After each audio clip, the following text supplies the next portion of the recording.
Hello! 2 weeks ago, I went through all of the Gen 1 Pokemon and told you guys what I think about them, my different opinions, blah blah blah. This week, I'm going to be going through Gen number 2, and I'm going to keep doing this until I've gone through all of the generations, so you guys will know my opinions on literally every single Pokemon in existence. I was pretty young when I played Gen 2, but it was the first generation that I really got into. I think it's going to be really interesting to go through these with a critical eye, especially because this was my favorite generation. First up, we've got Chikorita. Chikorita was my starter for Pokemon Crystal.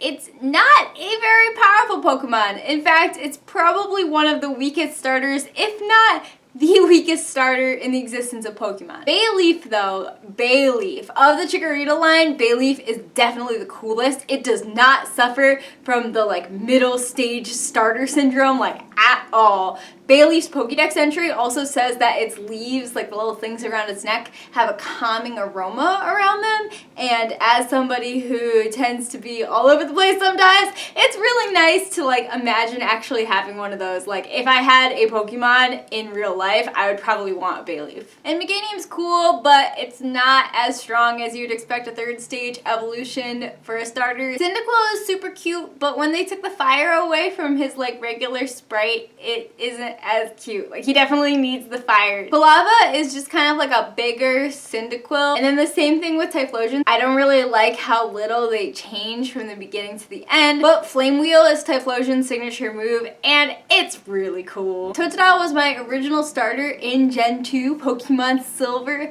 back in the day, and Totodile was a lot of fun. In the anime, he was always just going and running around like crazy and just biting things, and I was just yeah, he's kind of a cat a little bit, running around like a crazy thing and just biting things. So I was I like this. Croconaw, I don't really love the caveman aesthetic thing going on, but Feraligatr is really cool. I have no bad things to say about him. Sentret is cute, and I really like how it'll stand on its tail to get a better view of things, but it's not a very good Pokemon. Ferret is my cousin's favorite Pokemon because she's got a bunch of ferrets and stuff, so I can't really hate Ferret. Hoot has 2 legs, by the way. Noctowl, though, is pretty cool, but I think that's mostly because of its presence in the anime. Ash actually has a shiny Noctowl. Yes, Ash had a shiny Pokemon in Gen 2, but I'm pretty sure that's the only reason that I really like Noctowl. Ladybug I don't really like very much. It's a ladybug, not much going on there. Ledian is a little bit cooler, but not very strong or able to really do that much, so don't really love it. Spinarak I like because of the little face on its body. Gyarados is just okay. I like the color scheme. Crobat though, oh, Crobat. Crobat is awesome. When I was playing Pokemon Alpha Sapphire, I had a Crobat on my dream team, and it just happened to have really good stats automatically off the bat without breeding or anything. I just got really lucky. Chinchou has so much potential with being a water electric type, but its stats are garbage, so I don't really like it that much. Lantern is pretty much the same thing. I really wanted to have one of these Pokemon on my team, and then I tried it and it was just bad. Pichu is a cute little baby Pikachu. And it was a really big part of introducing baby Pokemon, which started in Gen 2. Cleffa is adorable. Same thing with Igglybuff. Those guys are just very cute. Togepi was one of the Pokemon from Gen 2 that was revealed really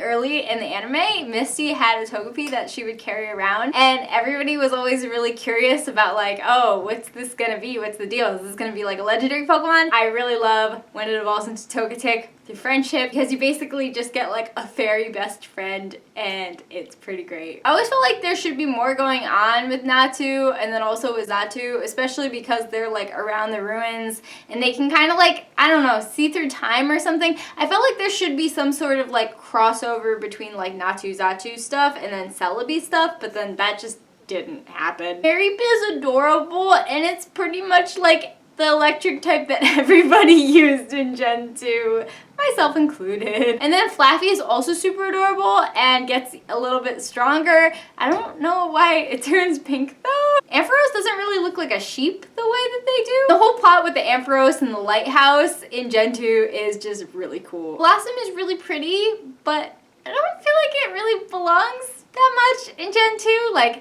This is a weird region to introduce Blossom. Marill, aka Peekaboo. Marill was another Pokemon that was revealed really early for Gen 2, and everybody thought that it was gonna be like a water type Pikachu, but that didn't turn out to be the case. Azumarill is also really awesome. I've had it on a couple teams actually. It can do some interesting things. Like, you should look up some Azumarill strategies. Sudowoodo confused me so much as a kid because I just like used my Totodile and used a water type attack thinking, oh, it's a grass type, I'm not gonna kill it, and then I can catch it. And then the water type move was super effective and I just didn't even know anymore. I was just like, what is life? I'm not a huge fan of Politoed. I feel like it doesn't fit well with the other Pokemon in its line, whereas Poliwrath is more of like an obvious like transition. Maybe if they changed the colors of Politoed, it would have been a little bit more cohesive. Hoppip is super cute, but it's really weak. And Skiploom doesn't get that much better in the strong department. Neither does Jumpluff, but they're so cute. Bomb is just okay. I know a lot of people really like this Pokemon, but the thing at the end of its tail, it looks like when you were in like high school science and you take one of those rubber gloves and you blow it up so it looks like a big like rubber chicken kind of thing. Sunkern is also in the cute but really weak category, and Sunflora isn't even all that cute, so I don't really like this line very much. Yanma is okay. It's really annoying to catch in Pokemon Go though. Wooper I really like. I know some people don't love Wooper, but he's so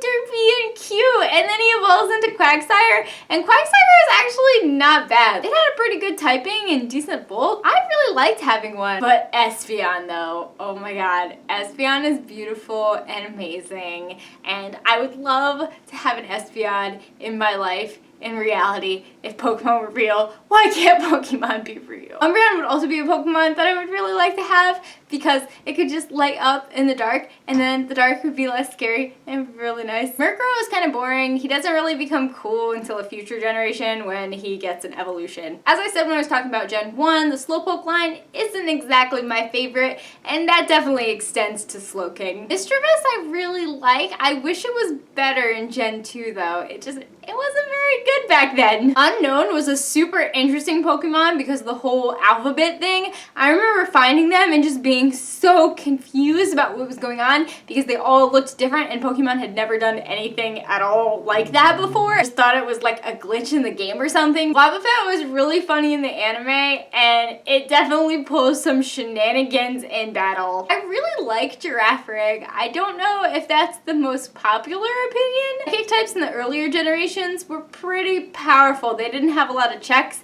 Even when they added the dark type, like most of the dark types couldn't really do all that much, so Girafarig was pretty cool. Pineco I was not interested in at all when I played through Gen 2. The same thing with Fortress, but then I learned more about like spikes and all of those kind of things, so I definitely respect Fortress even though I haven't actually used one. Dunsparce needs to evolve into a super cool dragon.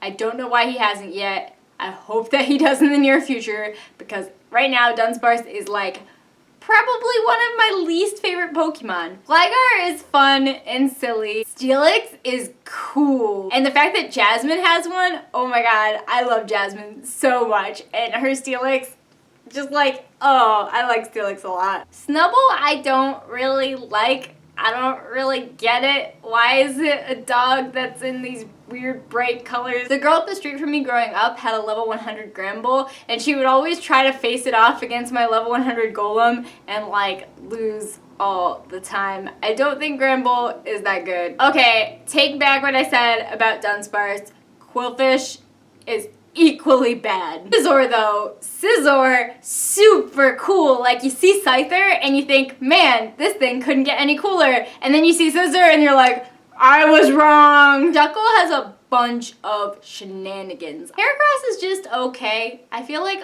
some people really like Heracross, and I'm just kind of like, meh. I really like Sneasel's design. I just wish that it evolved in Gen 2 because we really needed a strong dark type to contend with some of the psychics in Gen 2, and Sneasel could have been that, but without evolving, it just really wasn't strong enough. Teddiursa is so adorable. And then don't evolve Teddiursa into Ursaring because Ursaring is just big and scary and boring. Slugma is definitely weird. If there was lava crawling around, wouldn't it like melt everything. Same thing with my cargo. It's a bunch of lava. Swinub is cute and I like it a lot. I didn't really like it when I first played the games. I thought it was just kind of boring and weak, but now I appreciate its adorableness. Piloswine is very similar. I like that it's really, really fluffy. Like, imagine just like hugging a Piloswine. Like, that would be a good time. Except for the tusks.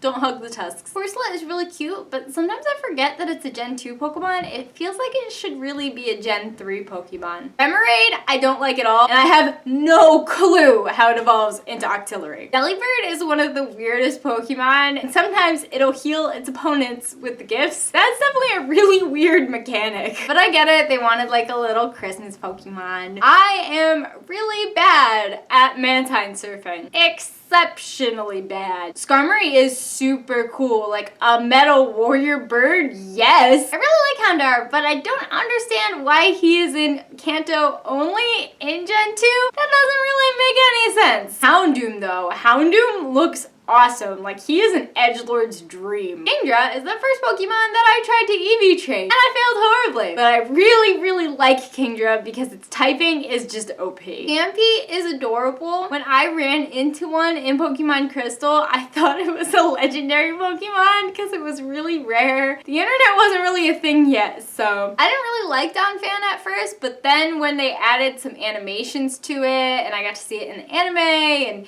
when it moves, it's a really cool Pokemon, so I like it a lot more now. Porygon 2 I don't really like. I've never been a huge fan of the whole Porygon line. Stantler is weird. It's a big thing on its butt. Like, I think it's supposed to be kind of like a deer tail, but that's not really what deer tails look like. I don't like it. Smeargle is extremely interesting because of the way that it learns moves. I was never able to set up a good Smeargle, but I think it would be super fun to like have a good one. Tyrogue was one of my favorites of the baby Pokemon because it evolves into so many different forms. It kind of felt like they were making almost another Eevee, which I love Eevees. My brother really liked Hitmontop as a kid. He always wanted to like break dance and imitate Hitmontop, even though mostly it was just him flailing and rolling around on the floor randomly. I don't know why they made a pre-evolution for Jinx when Jinx is already pretty hated, but Smoochum is definitely a better design than Jinx, I guess. Helikid is super cool, fantastic design. The whole idea of it being like a big electric plug, like,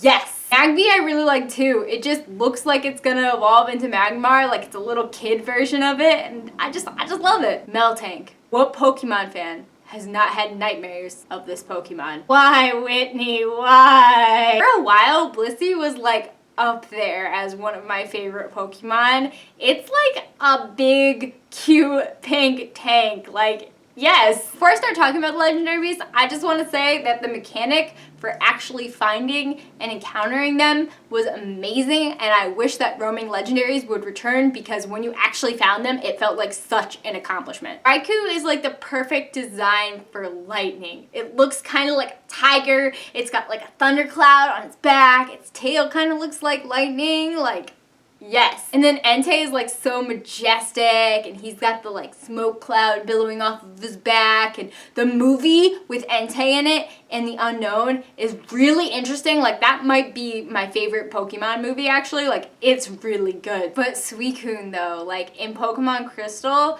the connection that you had with this legendary Pokemon was unlike any other game until, I guess, some of the more recent games. They started to make legendaries more like things you interact with throughout the story. But like back then, this was like a new thing, and it was very cool. Larvitar's line might be my favorite pseudo-legendary. That might also be because of the nostalgia factor.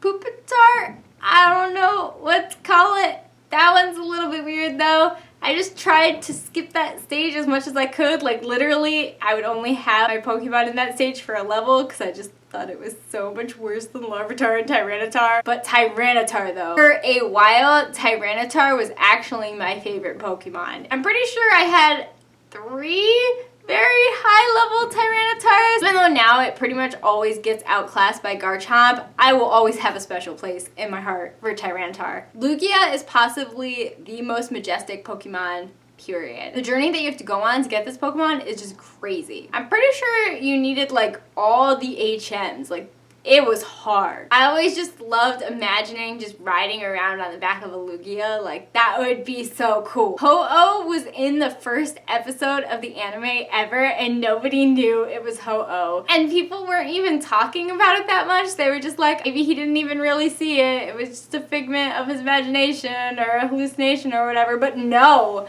like, that was Ho-Oh. Crazy. Celebi is one of the most interesting mythical Pokemon because of its ability to warp time. Celebi's lore is some of the most interesting in all of the games, and I really wish they would include it in the newer games more because I feel like they could do some really interesting storylines. And that's all the Pokemon in Gen 2. I feel like the Pokemon in Gen 2 are either really amazing or just kind of meh. But what do you think? Who's your favorite Gen 2 Pokemon? If you liked hearing me talk about Pokemon, make sure you subscribe. I am going to be talking about Gen 3, aka Too Much Water, in my video next week. Bye!